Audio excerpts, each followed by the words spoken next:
Have you ever looked at a woman living alone? No boyfriend, no partner, and wondered why? Not out of sadness, heartbreak, or a lack of options, but by choice. The kind of choice that unsettles everything we've been taught about what a woman is supposed to want. Because when a woman chooses to be alone, she's not losing herself, she's finding herself. And that kind of discovery doesn't need applause or company. It happens in silence, in strength, in the kind of freedom that most people don't understand. She's not lonely. She's selective. She's not cold. She just got tired of burning for people who never wanted to feel her warmth. There's something deeply threatening about a woman who doesn't need a relationship to feel whole, because it disrupts the belief that women are meant to be completed by others. It shatters the illusion of emotional dependency and says something few are ready to hear. She doesn't need to be saved. Most men don't know how to handle a woman like that. And most women are still learning to become her. Carl Jung once said that everything we deny in ourselves becomes part of our shadow. And these women who choose to walk alone, are often mirrors of that shadow. They are what many dream of becoming, but few dare to be. They don't demand attention. They whisper their decisions. They don't showcase themselves to be chosen. They retreat not to disappear, but to preserve. She's not waiting for a prince. She's not interested in rescuers. She values peace more than performance. And that unsettles people. Because while the world screams that time is running out, she's found timelessness in solitude. The woman who lives alone isn't broken. She's operating on a different frequency. One where nothing is begged for, everything is chosen. Where she doesn't need approval to be enough. Her presence already is. Maybe that's why she's judged, criticized, misunderstood. People need to explain her, label her, diminish her. Because if they don't, they might have to question themselves. Her silence speaks louder than anyone's demands. Her absence? It's not emptiness, it's presence. A presence so full, it shifts the room even when she's quiet. She doesn't want love that shrinks her. She wants the kind that meets her where she is, whole, complete, undiminished. And until that comes, she walks alone. Not with bitterness, but with clarity. Maybe it's easy to dismiss her, to call her proud, damaged, distant. But deep down, beneath the stories we tell ourselves, something in you stirs. A quiet question. What if she's not missing out? What if she's the one who found the truth? That silence she surrounds herself with. It's not a wall. It's a sanctuary. But most people can't see that. They call it isolation, arrogance, but it's neither. She's not hiding from the world. She's protecting herself from losing who she is.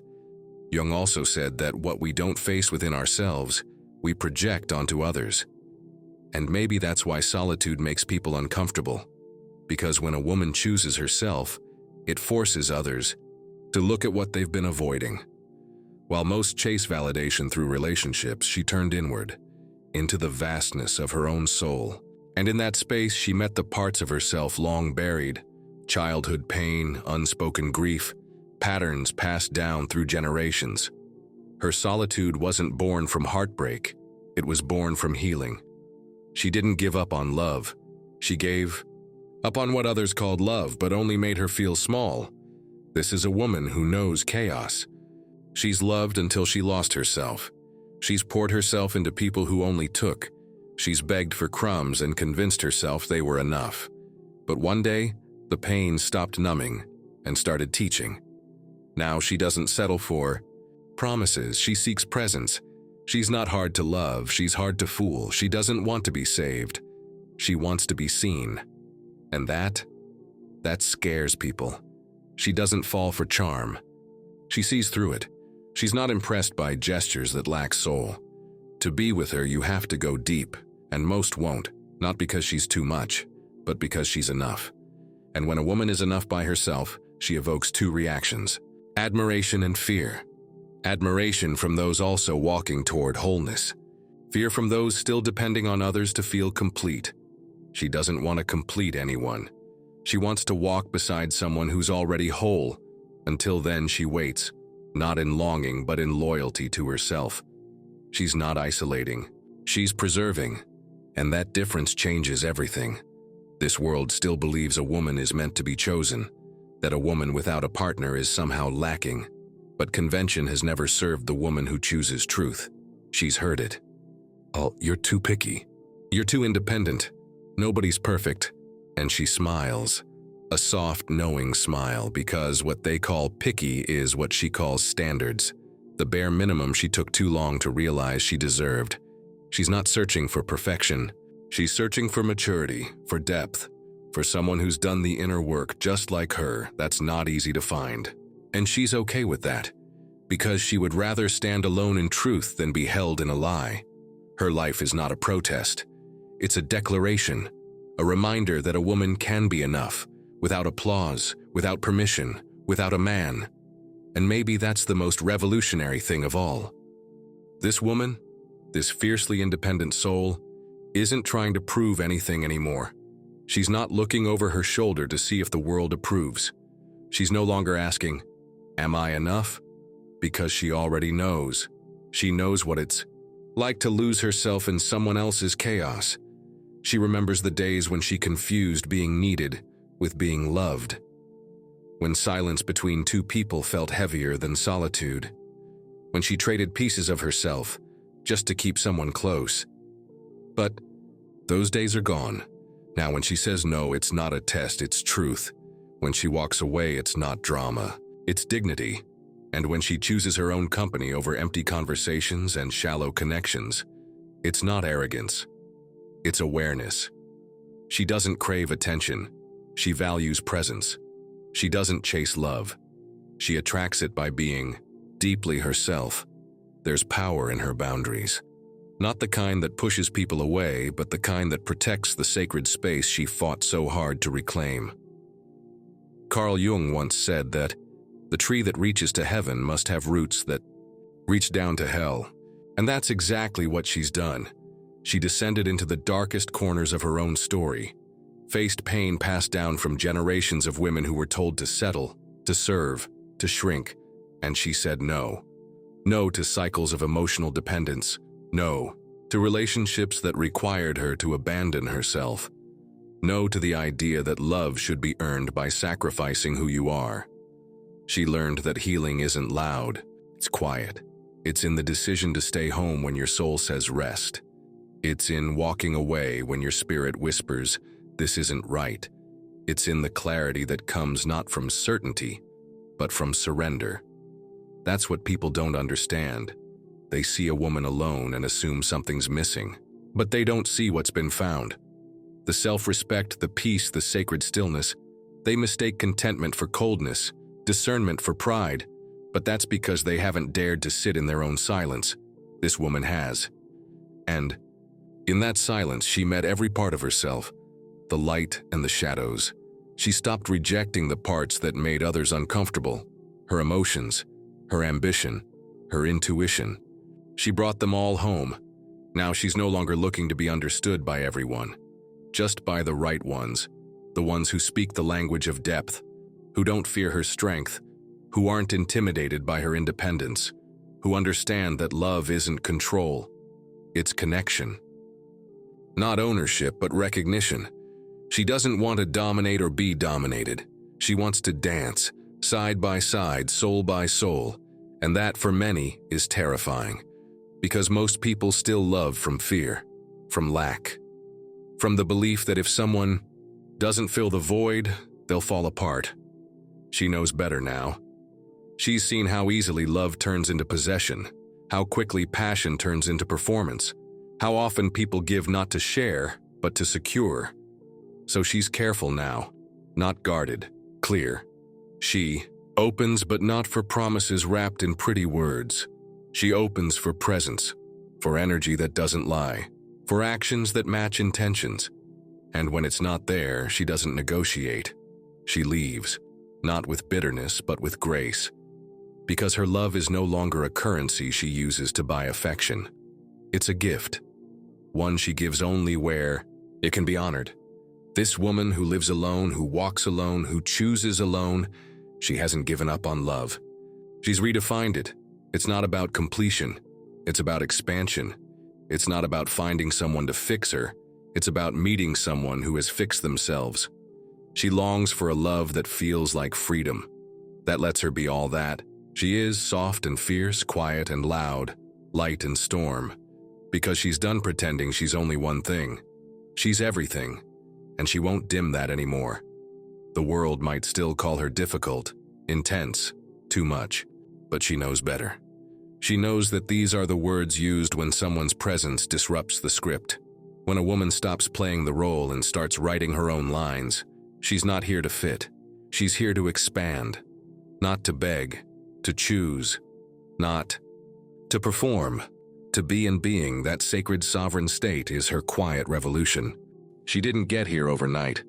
This clarity, this strength, it was earned, in tears, in silence, in nights where the weight of solitude pressed heavy on her chest, and still she chose to stay. Not because it was easy, but because it was honest. She used to think something was wrong with her, that maybe she was too intense, too complicated, too emotional, that maybe if she could just tone herself down, she'd be easier to love, but not anymore.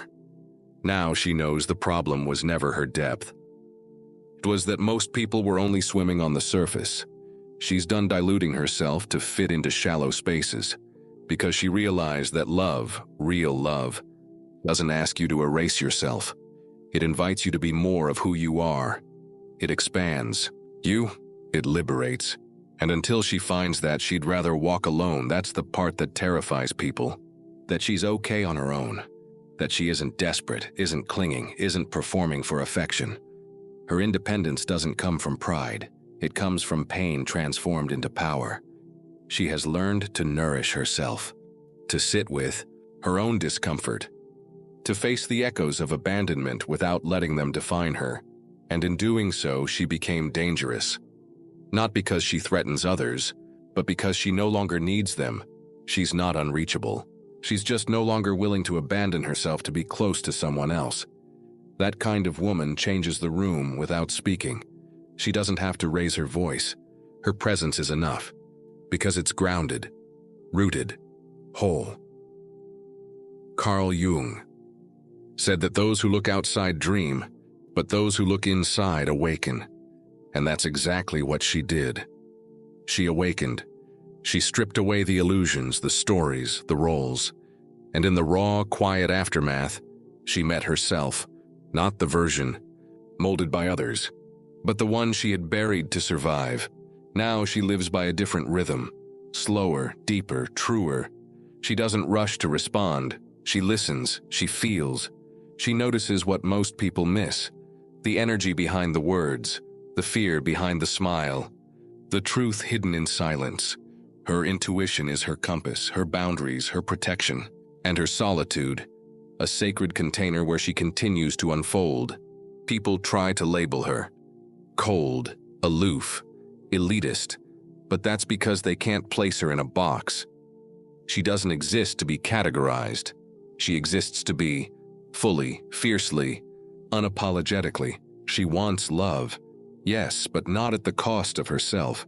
She wants to be chosen by someone who sees her not as a conquest, but as a companion. Someone who's done the work, who's sat with their own darkness and come out gentler. Someone who doesn't fear her power but honors it. Until then, she waits. Not in bitterness, in wholeness, because she's not waiting to be rescued. She's waiting to be met. This kind of woman doesn't beg. She blesses, she doesn't chase, she attracts. Not with tricks, not with games, but with truth. And that truth is magnetic. It calls to those ready for something real. It repels those who aren't. She doesn't apologize for that anymore. For being too much, for wanting too deeply, for needing connection with soul, not ego. She's done settling for almost, for potential, for maybe one day. She's not in love with promises, she's in love with presence. So when she says no, it's not rejection. It's redirection. When she stays silent, it's not passive, it's protective. When she walks away, it's not punishment, it's preservation. She is no longer available for anything that costs her her peace, because she knows now. Her love is not something to be earned, it's something to be honored, and that is why she walks. Alone. She walks alone not because she's given up on love, but because she finally understands what love is meant to feel like. It's not a performance, not a compromise of identity, not a puzzle where she has to break pieces of herself just to make them fit into someone else's emptiness. Love, for her, is a space of mutual recognition, where two whole people stand side by side, unmasked, unafraid, and unashamed. She has no more energy to pour into relationships that drain her, into words that don't match actions, into dynamics where her light must be dimmed to comfort someone else's shadows. She longs, yes. She still yearns for connection, for intimacy, for soul-level conversation and laughter shared in dimly lit rooms. But not at the cost of her clarity. That's the shift. She no longer compromises the sacredness of her inner world just to feel wanted.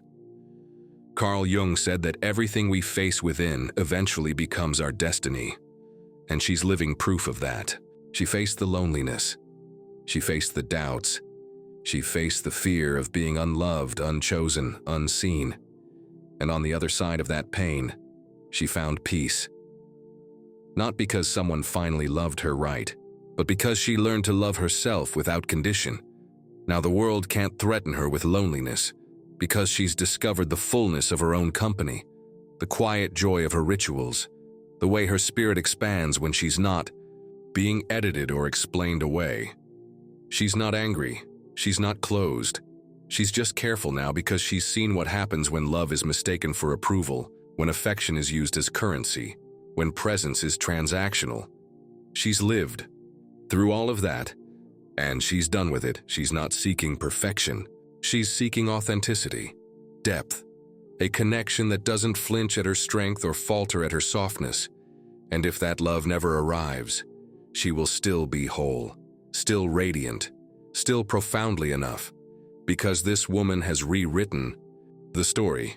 She no longer waits to be chosen. She does the choosing. And in that reversal of roles, she becomes something untouchable, not because she's out of reach, but because she will not lower her frequency for a love that lacks resonance. She doesn't chase. She invites. She doesn't settle. She aligns. She doesn't cling. She honors. And that changes everything. She's not here to be adored from a distance. She's here to be met, fully, bravely, entirely. And until that happens, she will continue to rise, to create, to expand. She is not missing anything. She is becoming everything she was meant to be. The world may still whisper, "You're alone," as if that's a failure. But she smiles gently because she knows she's with herself, and that is more than enough. Because the woman who has walked through the fire of her own becoming no longer fears the cold. She is the flame now.